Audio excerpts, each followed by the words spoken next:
கும்பராசி சிம்ம லக்னம். ராசி அதிபதி சனி, லக்னாதிபதி சூரியன், சந்திரன் 7ஆம் வீட்டில் இருக்காரு.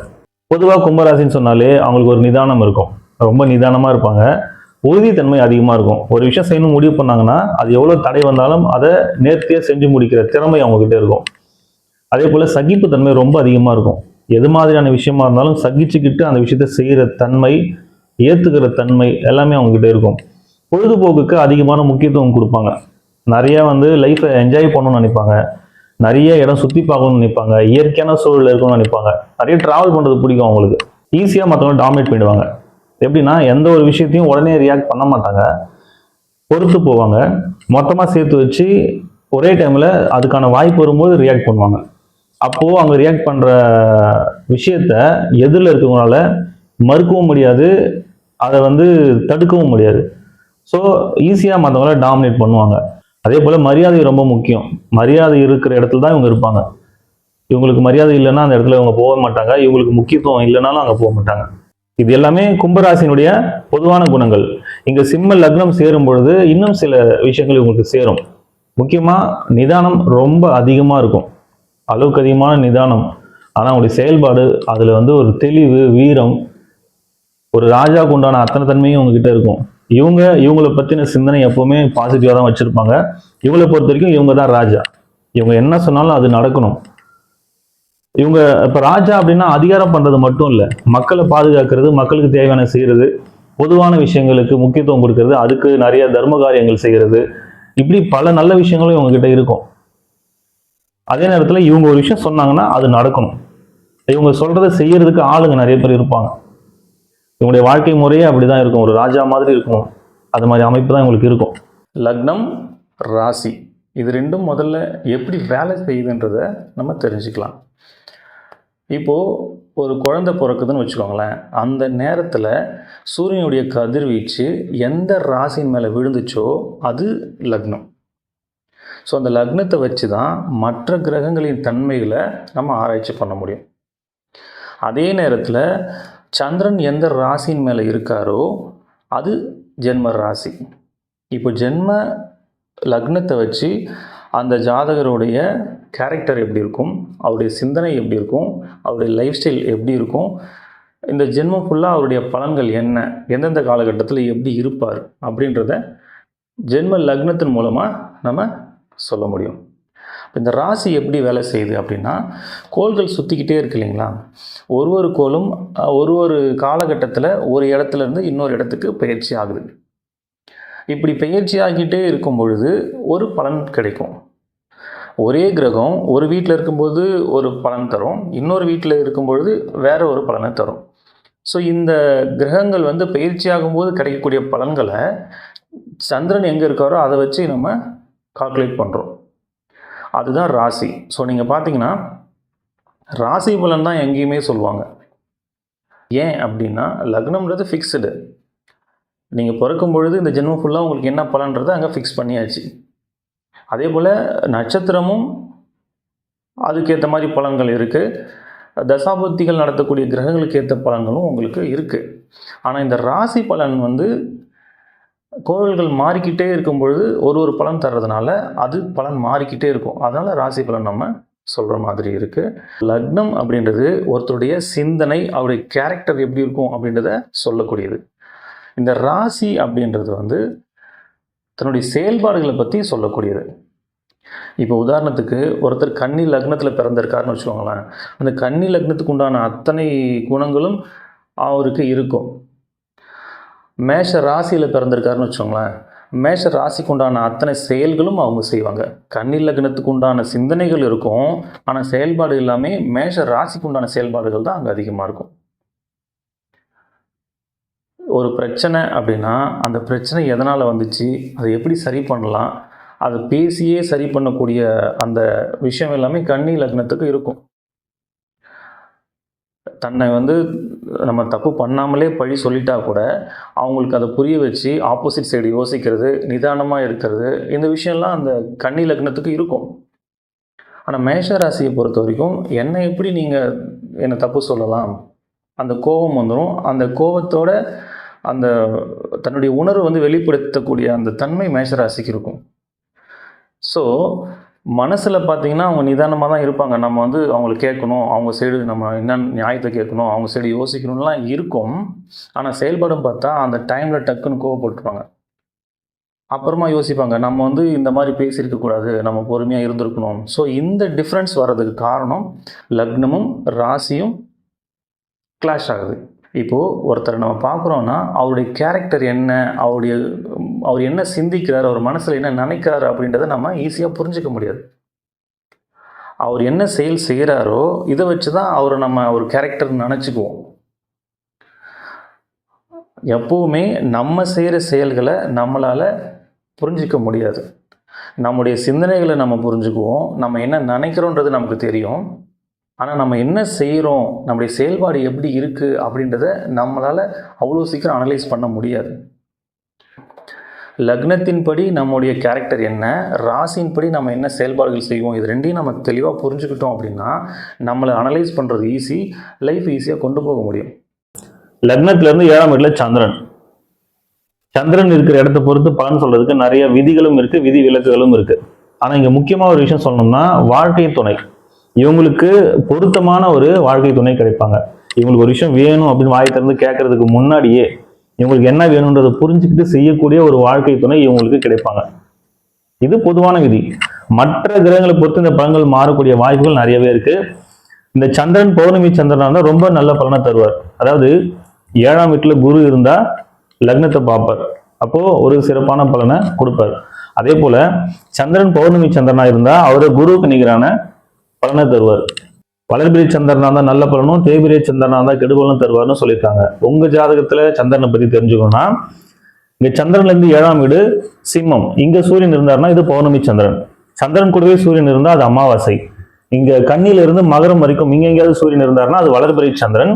மீனத்துல இருந்து கடகம் வரைக்கும் இங்க எங்கேயாவது சூரியன் இருந்தாருன்னா அது தேய்பிறை சந்திரன். ஒருவேளை உங்களுக்கு தேய்பிறை சந்திரனா இருக்குன்னா அதுக்காக நீங்க கவலைப்பட தேவையில்லை. தேய்பிறை சந்திரனை பார்த்து நீங்க பயப்படலாம் வேண்டாம்.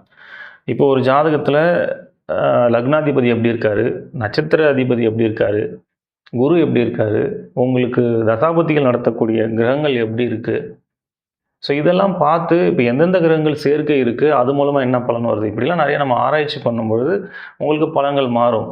பொதுவாக வந்து சந்திரன் தேய்பிரையில் இருந்தால் சில சங்கடமான நிகழ்வுகள் நடக்கும்ன்றது அது பொது விதி, அவ்வளோதான்.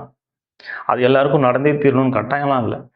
அதுக்காக அது ஒரு பெரிய விஷயமா நினச்சி நீங்கள் கவலைப்பட தேவையில்லை. நீங்கள் ஒரு ஜாதகம் பார்க்க போகிறீங்கன்னா அதில் நல்ல பலனும் சொல்லுவாங்க, கெட்ட பலனும் சொல்லுவாங்க. எவ்வளோ பெரிய நல்ல ஜாதகமாக இருந்தாலும் அதில் கெட்ட பலனும் ஒன்று இருக்கும், எவ்வளோ கெட்ட ஜாதகமாக இருந்தாலும் அதில் நல்ல பலன்களும் இருக்கும். நல்ல பலன்களை சொல்லும்பொழுது எப்போவுமே நமக்கு மோட்டிவேஷனாக தான் இருக்கும். அதே கெடுபலன் சொல்லிட்டாங்கன்னா அதை ஹேண்டில் பண்ண முடியாமல் ப்ரெஷரில் மாட்டிக்கிட்டு அதை செய்யணும்னு நினச்ச விஷயத்த செய்ய முடியாமல் அவங்க லைஃப் ஸ்டைலே மாறி போய் சைக்காலஜிக்கலாக ஒரு பெரிய ப்ராப்ளத்தில் மாட்டிக்கிறாங்க. ஸோ இந்த நேரத்தில் நம்ம எப்படி ஹேண்டில் பண்ணணும், நமக்கு ஒரு கெடுபலன்னு சொல்லிட்டாங்கன்னா அதை நம்ம எப்படி ஹேண்டில் பண்ணணும், அதை முதல்ல நம்ம கற்றுக்கணும். இப்போது நீங்கள் ஒரு ஜாதகம் பார்க்க போகிறீங்க, ஒரு வீடு கட்டவோ இல்லை ஒரு கல்யாணத்துக்காகவோ இல்லை ஒரு பிஸ்னஸ் ஸ்டார்ட் பண்ணுறதுக்காகவோ இல்லை ஏதோ ஒரு முக்கிய முடிவு எடுக்கிறதுக்காக நீங்கள் ஜாதகம் பார்க்க போகிறீங்க. அவங்க வந்து உங்களுக்கு 2 வருஷம் நேரம் சரியில்லைன்னு சொல்லிட்டாங்கன்னு வச்சுக்கோங்களேன். இப்போ இந்த நேரத்தில் சில பேர் என்ன பண்ணுவாங்கன்னா இந்த 2 வருஷம் நமக்கு நேரம் சரியில்லை, அந்த 2 வருஷம் நம்ம எதையுமே பண்ணக்கூடாதுன்னு ஒதுக்கி வச்சுருவாங்க. இன்னும் சில பேர் என்ன பண்ணுவாங்கன்னா நேரம் சரியில்லை ஆனால் நம்ம செய்கிற விஷயத்த செய்யாமல் இருக்க முடியாது, நம்ம செஞ்சு தான் ஆகணும் அப்படின்னு சொல்லி பயந்துக்கிட்டே செஞ்சுருவாங்க. இன்னும் சில பேர் என்ன பண்ணுவாங்கன்னா நேரம் சரியில்லைன்னா என்ன, நான் செய்கிறத செய்வேன் அப்படின்னு செய்வாங்க. ஸோ இந்த மாதிரியான மனநிலைகள் எல்லாமே ஒரு தவறான ஒரு முடிவை தான் ஏற்படுத்தும். இதை எப்படி ஹேண்டில் பண்ணணும் அப்படின்னா, இப்போது 2 வருஷம் நம்ம நேரம் சரியில்லைன்றதுனால எதையுமே செய்யாமல் 2 வருஷம் கழித்து நமக்கு நேரம் நல்லா இருக்கும் பொழுது நம்ம ஒரு செயலை செய்ய போகிறோம், ஒரு பிஸ்னஸ் ஸ்டார்ட் பண்ணுறோம் அப்படின்னா அங்கே 1000 ரூபாய்க்கு உழைச்சிங்கன்னா அந்த 1000 ரூபாய் உங்களுக்கு கிடைக்கும். ஆனால் அந்த 2 வருஷம் சும்மா இல்லாமல் நீங்கள் உங்களுடைய உழைப்பு அதில் போடுறீங்க, 2 வருஷம் கழித்து உங்களுக்கு டைம் மாறுது அப்படின்னா இந்த உழைப்பு நீங்கள் இதில் போடுறீங்க இல்லையா, அந்த உழைப்பு போடும் பொழுது 1000 ரூபாய்க்கு உழைப்பு போடுறீங்க, 10 ரூபாய் தான் கிடைக்கிது. அப்போ அந்த நேரம் மாறுற வரைக்கும் அதை நீங்கள் ரன் பண்ணி கொண்டு வரணும்ல. இப்போ ரூ. 10 தான் கிடைக்குதுன்னா உங்களால் அந்த பிஸ்னஸே ரன் பண்ண முடியாமல் அதை நம்ம ஷட் டவுன் பண்ணிட்டு போகிற மாதிரியான சூழல் உருவாகிடும்ல. அப்போ இது மாதிரி நம்ம செய்ய முடியாது. அப்போ என்ன செய்யணும்னா, இந்த 2 வருஷம் சும்மா இருக்க முடியாது. அதுக்கு நம்ம ஒரு பிஸ்னஸ் ஸ்டார்ட் பண்ண போகிறோம்னா அதில் பெருசாக பாதிப்பு ஏற்படாத மாதிரி நம்ம பரிகாரங்கள் பண்ணிக்கலாம். இப்போ பரிகாரம் பண்ணுறதுனால சுத்தமாக நமக்கு அது நஷ்டமே ஆகாதான்னா கண்டிப்பாக நஷ்டங்கள் இருக்கும். கெட்ட நேரத்தில் நமக்கு ஒரு கெட்டது நடக்கணும்னா அதை தவிர்க்கவே முடியாது. ஆனால் ரூ. 1000 நீங்கள் உழைக்கிறீங்க, ரூ. 10 தான் உங்களுக்கு கிடைக்குன்ற இடத்துல பரிகாரம் பண்ணிவிட்டு நீங்கள் அந்த விஷயத்தை செய்யும் பொழுது ஒரு ரூ. 100 கிடைக்கும். ஸோ அந்த நல்ல நேரம் வர்ற வரைக்கும் உங்களால் அதை ரன் பண்ணி கொண்டு போக முடியும். ஆனால் அதுக்கப்புறம் நீங்கள் உழைச்ச உழைப்பு இருக்கு இல்லையா, இங்கே நீங்கள் என்னென்ன உழைப்பெல்லாம் உங்களுக்கு வீணாக போச்சோ, எவ்வளோ நஷ்டமாச்சோ அதை விட பல மடங்கு இங்கே திரும்ப கிடைக்கும். இப்போ நிறைய பேர் நேரம் சரியில்லைன்ற ஒரு காரணத்தினால எதையுமே செய்யாமல் விட்டுறாங்க. ஸோ அந்த மாதிரி இருக்கக்கூடாதுன்றதுக்காக நான் சொல்கிறேன், நீங்கள் கட்டாயம் செய்யுங்க. அந்த உழைப்பு அந்த நேரத்தில் பலன் தரலனாலும் உங்களுக்கு நேரம் மாறும் பொழுது பல மடங்கு திரும்ப கிடைக்கும். நல்ல நேரம் வந்துச்சுன்னா ரூ. 1000 நீங்கள் உழைச்சிங்கன்னா 10,000 கிடைக்கலாம், 1,00,000 கிடைக்கலாம். அதுக்கு நீங்கள் என்ன பண்ணியிருக்கணும், கெட்ட நேரமாக இருந்தால் கூட உங்களோட உழைப்பை மிஸ் பண்ணக்கூடாது. நீங்கள் எல்லா நாளும் அந்த உழைப்பை போட்டுக்கிட்டே இருக்கணும். அதுக்கு தான் சொன்னேன், வெறும் உழைப்பு மட்டும் நீங்கள் போடும் பொழுது அந்த நல்ல நேரம் வரைக்கும் அந்த பிஸ்னஸை கொண்டு போக முடியாமல் போகலாம். அதுக்கு தான் சின்ன சின்ன பரிகாரங்கள் பண்ணிக்கணும். பரிகாரம் பண்ணணும்னா பணம் செலவு பண்ணி தான் பண்ணணும், கட்டாயம்லாம் இல்லை. பணம் செலவு செய்யாமலே நிறைய பரிகாரங்கள் செய்ய முடியும். அது என்னன்றது நான் திரும்ப பின்னாடி சொல்கிறேன். ஸோ எவ்வளோ கெடுபலன்கள் நம்ம ஜாதகத்தில் இருந்தாலும் அதை சரி பண்ணுறதுக்கு ஆப்ஷன் ஒன்று இருக்குது. அதனால் நீங்கள் சந்திரன் தேய்பிரியாக இருக்கிறதுனால நமக்கு ஏதோ பெரிய பிரச்சனையாக இருக்குமோ அப்படின்னு பயப்பட வேணாம்.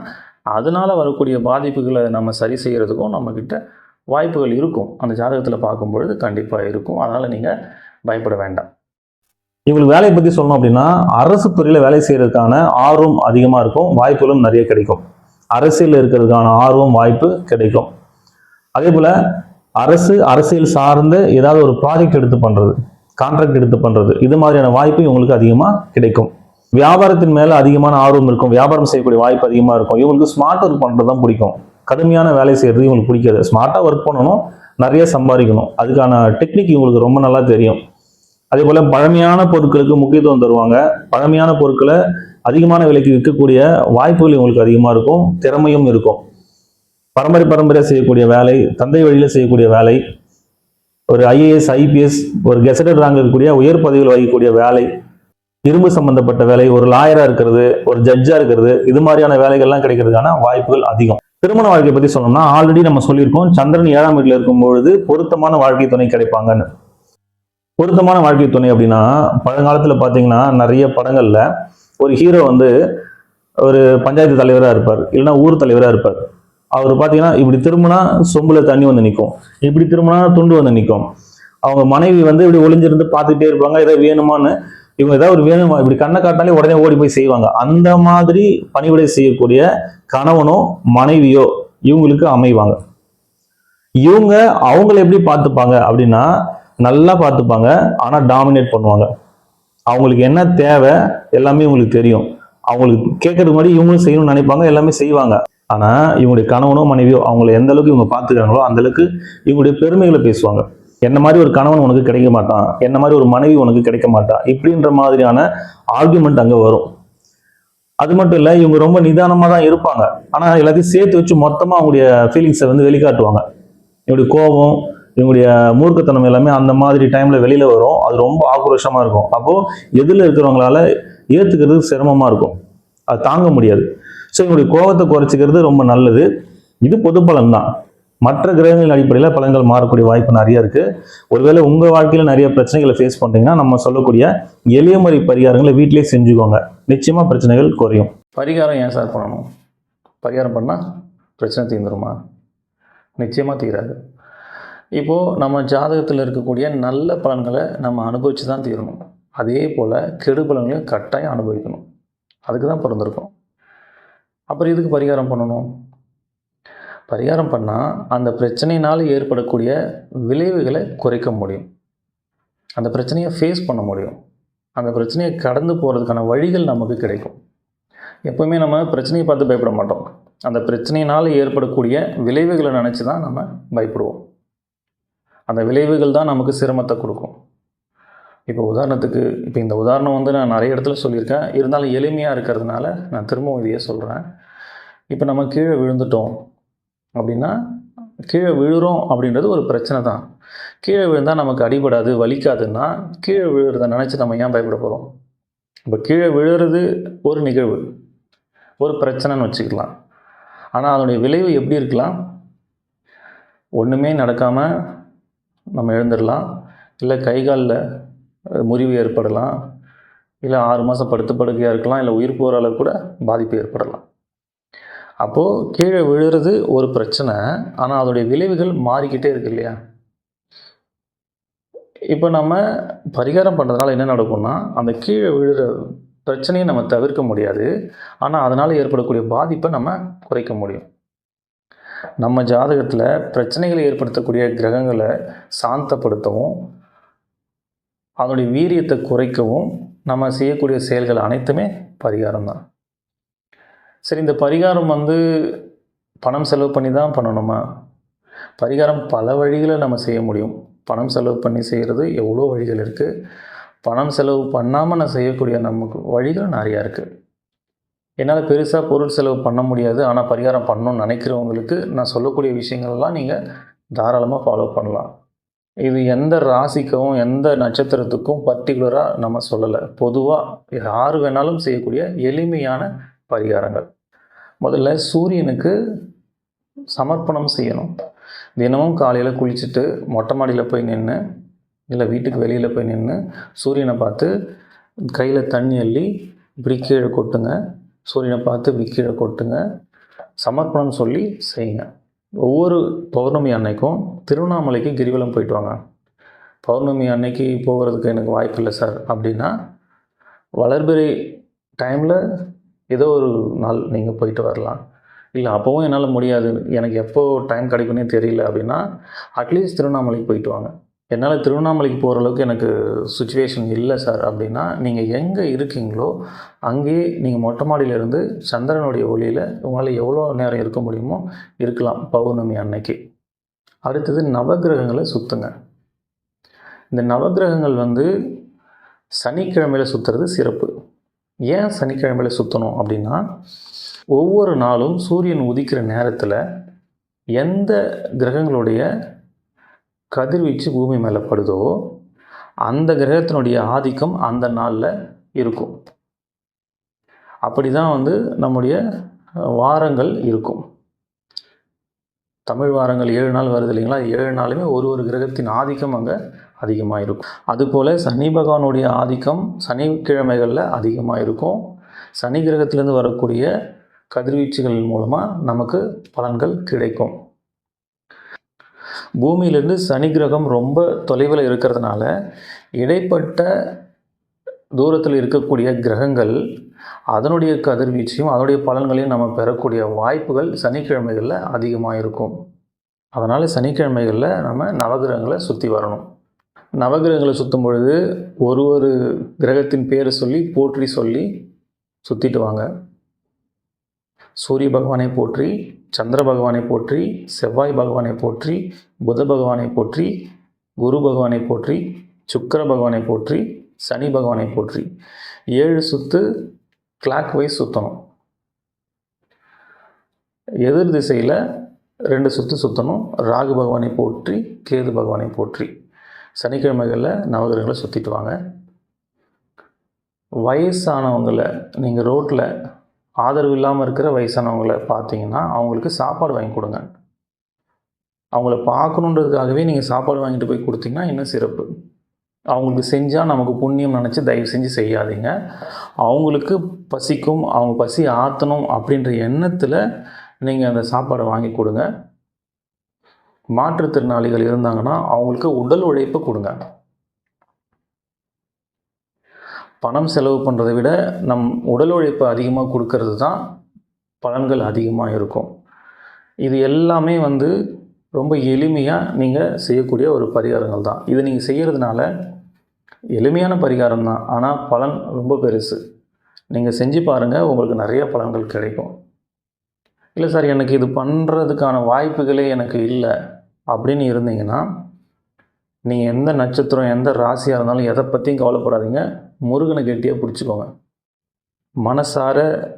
மனசார முருகனை வேண்டி, குருவாய் வருவாய் அருள்வாய் குகனே, இதையே திரும்ப திரும்ப சொல்லுங்கள். இதை விட பெரிய பரிகாரம் எதுவும் இல்லை. அதாவது நிறைய வழிகள் இருக்குது. எதுவுமே பண்ண முடியாமல் இருக்கிறவங்களுக்கு இதுதான் பரிகாரம். சரிங்களா? இதெல்லாம் நீங்கள் ஃபாலோ பண்ணுங்கள். நிச்சயமாக உங்கள் வாழ்க்கையில் பெரிய மாற்றம் நிகழும்.